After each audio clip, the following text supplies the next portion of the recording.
आज हम स्टार्ट करेंगे मेजरिंग इंस्ट्रूमेंट का next topic that is measuring tape. It is use to, इसके करेक्टर्स हैं, अभी हम फर्स्ट वन डिस्कस करेंगे। It is use to measure the length in metres and centimetres. इसके ज़रिए जो है वो किसी भी ऑब्जेक्ट की जो है वो लेंथ को मेजर किया जा सकता है, मीटर्स में भी और सेंटीमीटर्स में भी। It is use by black Smith, इसको जो है वो लोहार ने एंड कारपेंटर और बढ़ई ने इसको इस्तेमाल किया। Next, it is a thin and long strip of cotton. ये थिन, पतली और लंबी जो है वो स्ट्रिप होती है, जैसा कि ये डायग्राम है। ये लंबी स्ट्रिप जो है वो कॉटन की बनी होती है या मेटल की या किसी भी प्लास्टिक की बनी होती है। Generally 10 metres, 20 metres, 50 metres and 100 metres long. और इसकी लेंथ जो है वो 10 मीटर्स भी हो सकती है, 20 मीटर्स भी हो सकती है, 50 मीटर्स भी और 100 मीटर्स भी। यहाँ पे एक बटन होता है, जैसे इस बटन को प्रेस किया जाता है तो इसके अंदर से जो ये स्ट्रिप है वो बाहर निकल आती है। और ये जो है उसकी लेंथ जो है वो डिपेंड करता है कि वो उसकी रिक्वायरमेंट क्या है। इसकी लेंथ में वेरिएशन हो सकती है। नेक्स्ट जो है मेजरिंग इंस्ट्रूमेंट का ही नेक्स्ट टॉपिक है वर्नियर कैलिपर। वर्नियर कैलिपर जो है, इससे हम किसी भी ऑब्जेक्ट की लेंथ को आसानी से मेजर कर सकते हैं और किसी भी चीज़ का डायमीटर एक्सटर्नली और इंटरनली जो है उसका डायमीटर भी हम मेजर कर सकते हैं।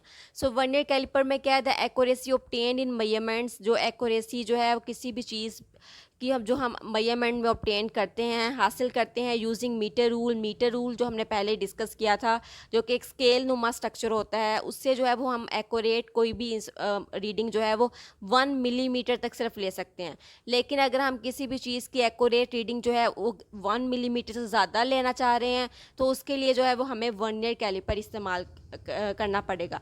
वर्नियर कैलिपर से जो है वो ज़्यादा एक्यूरेट रिजल्ट आते हैं as compare to metre rule. अब इसके हम कंस्ट्रक्शन देख लेते हैं। कंस्ट्रक्शन में इसके जो सबसे पहले दो जहाज हम इस्तेमाल करते हैं। एक जो है वो फिक्स जहा कहलाता है और एक जो है वो मूवेबल होता है। एक जो है वो अपनी पोजीशन को चेंज नहीं करता और एक जो है वो अपनी पोजीशन को चेंज करता है। इसके ऊपर दो स्केल्स होते हैं, एक कहलाता है मेन स्केल और एक कहलाता है वर्नियर स्केल। जो मेन स्केल फिक्स जा जो है उसके ऊपर जो है मेन स्केल अटैच हुआ होता है और मूवेबल जा के ऊपर वर्नियर स्केल अटैच होता है। अभी तक हमने ये पढ़ा है कि इसमें दो जहाज होते हैं, एक फिक्स होते हैं, एक मूवेबल होता है। जो फिक्स जा होता है वो मेन स्केल के साथ अटैच हुआ होता है और मूवेबल जा जो है वो वर्नियर स्केल के साथ अटैच होता है। अब इसके डायग्राम की जानिब मूव करते हैं। इसके डायग्राम में ये है कि इसके अभी हमने दो जॉज की बात की है, एक इसका ये जॉ होता है और एक इसका ये वाला जॉ होता है। ये वाला जॉ जो है वो फिक्स होता है और ये वाला जॉ जो है वो मूवेबल जॉ होता है। इस मूवेबल जॉ के ऊपर जो है ये जो है जो मिड वाला छोटा स्केल है, this is called vernier scale. और ये वाला स्केल जो है this is called main scale. So fix jaw जो है वो आपका मेन स्केल के साथ अटैच हुआ होता है और ये वाला जो वर्नियर स्केल है ये आपका मूवेबल, ये वाला जो वर्नियर मूवेबल, ये वर्नियर स्केल है, ये वाला जो है मूवेबल जॉ के साथ जो है वो अटैच हुआ होता है। यहाँ से ये आसानी से मूव कर सकता है, लेकिन ये वाला जॉ जो है वो इसका फिक्स होता है, ये मूव नहीं कर सकता। अब हम डिवीजन्स की बात करते हैं कि वर्नियर स्केल में और मेन स्केल में कितनी डिवीजन्स होती हैं। डिवीजन में ये वर्नियर स्केल हैज़ 10 डिवीजन्स। ये वाला जो इसका ये वाला छोटा जो स्केल है ये वर्नियर स्केल है, इसमें 10 डिवीजन्स होती हैं और इसकी हर एक डिवीजन जो है वो बराबर होती है 0.9 मिलीमीटर्स के। उसके बाद लीज काउंट जो है वो कितनी जो है वो छोटी से छोटी रीडिंग जो है वो वर्नियर कैलिपर मेजर कर सकता है, अब हम वो देखते हैं। लीज काउंट किसी भी चीज़ का हम फाइंड आउट करते हैं स्मॉलेस्ट रीडिंग और मेन स्केल। जो मेन स्केल है हमारा ये वाली, इसकी स्मॉलेस्ट रीडिंग जो है वो 1 मिलीमीटर है। और number of divisions of vernier scale जो अभी मैंने अभी ऊपर भी डिस्कस किया है कि इसके ऊपर जो डिवीजन्स होती हैं वर्नियर की वो होती हैं 10। सो 1 को हम डिवाइड कर देंगे 10 के साथ तो हमारे पास आ जाएगा 0.1 मिलीमीटर, जो कि बराबर है 0.01 सेंटीमीटर्स के। अभी हमने जो अभी डिस्कस किया है कि वर्नियर स्केल की डिवीजन जो होती हैं वो 10 होती हैं और हर डिवीजन जो है वो उसकी 0.9 मिलीमीटर्स के बराबर होती है। और लीज काउंट हमने निकाला है इस तरह से कि जो मेन स्केल की जो सबसे छोटी रीडिंग है उसको हमने डिवाइड कर दिया number of divisions on vernier scale की डिवीजन्स के साथ उसको हमने डिवाइड कर दिया तो हमारे पास 0.1 मिलीमीटर्स आ गया। अब हम इसकी वर्किंग की जानिब मूव करते हैं कि इसकी वर्किंग कैसे होती है। इफ़ ज़ीरो लाइन, सबसे पहले किसी भी इंस्ट्रूमेंट की वर्किंग को चेक करने के लिए हम देखेंगे कि इसमें कोई एरर तो नहीं है। अगर इसमें कोई किसी भी किस्म का एरर होगा तो हमें उसकी करेक्शन करनी पड़ेगी। अब करेक्शन करने के लिए हमें जो है मुख्तलिफ़ किस्म की जो है वो मेजरमेंट्स करनी पड़ेंगी जिसके ज़रिए जो है वो ज़ीरो एरर की करेक्शन होगी। अब if zero line of the vernier scale coincides with zero of the main scale, यहाँ पे ये जो है ये वाली जो है ये वर्नियर स्केल है और ये मेन स्केल है। अगर ये दोनों लाइन, मेन स्केल की लाइन और वर्नियर स्केल की लाइन, दोनों लाइन के ज़ीरो जो हैं वो अगर आपस में कोइंसाइड कर रहे हैं, than zero error is zero. तो इस केस में ज़ीरो एरर नहीं होगा, ज़ीरो एरर जो है वो ज़ीरो ही होगा। अगर दोनों की लाइन जो है वो आपस में कोइंसाइड कर रही हैं, आपस में मिल रही हैं, तो इट मीन्स कि ज़ीरो एरर जो है वो ज़ीरो है होगा।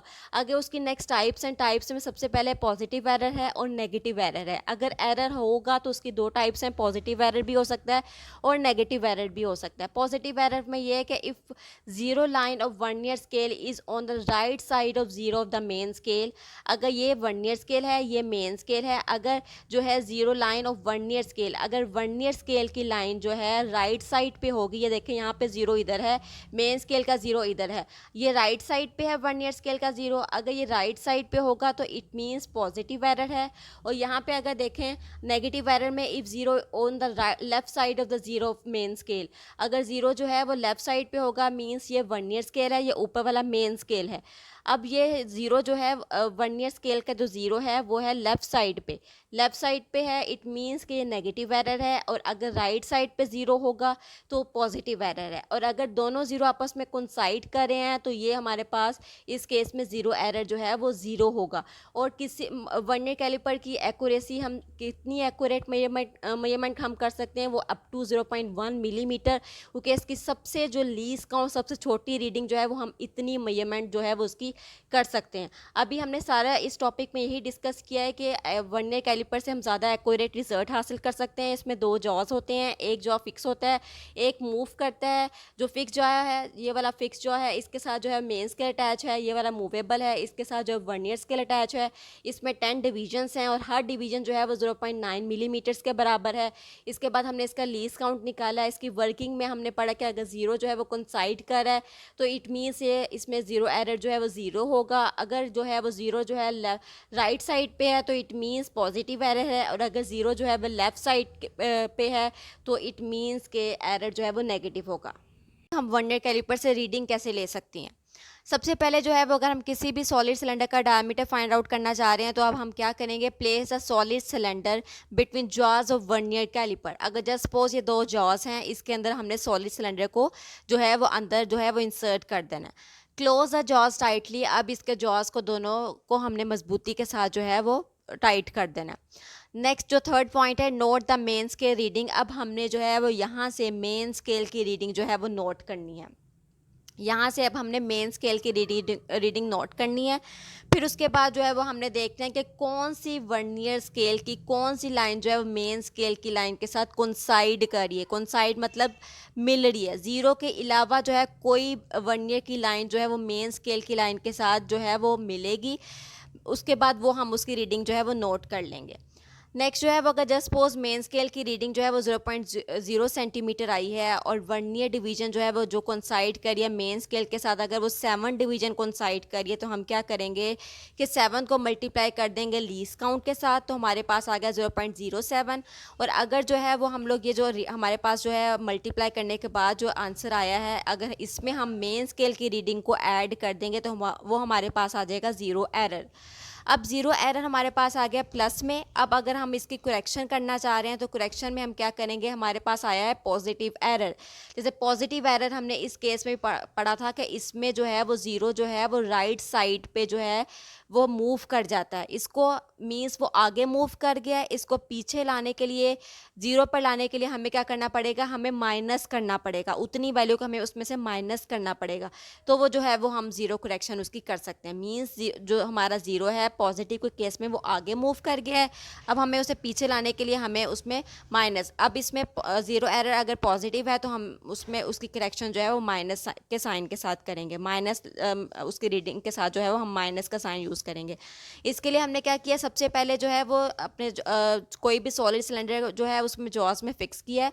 उसके बाद मेन स्केल की रीडिंग नोट की है। उसके बाद हमने ये देखा कौन सी लाइन जो है वो इसकी कोइंसाइड करी है मेन स्केल की लाइन के साथ, वर्नियर की कौन सी लाइन मेन के साथ साथ कोइंसाइड करी है वो हमने नोट की है। फिर उसको हमने मल्टीप्लाई कर दिया लीस्ट काउंट के साथ, इसको ऐड कर दिया मेंस के रीडिंग की जो हमारे पास जो मेन रीडिंग आई थी उसमें, और उसके बाद जो ज़ीरो एरर अगर पॉजिटिव आया तो हमें उसकी करेक्शन करने के लिए जो है वो माइनस का साइन यूज़ करना पड़ेगा। अगर एरर हमारा नेगेटिव आया है इट मीन्स के नेगेटिव केस में जो है वो ज़ीरो आपका लेफ्ट साइड पे चला जाता है, उसको राइट साइड पे लाने के लिए आपको जो है कौन सा साइन यूज़ करना पड़ेगा, प्लस का साइन यूज़ करना पड़ेगा।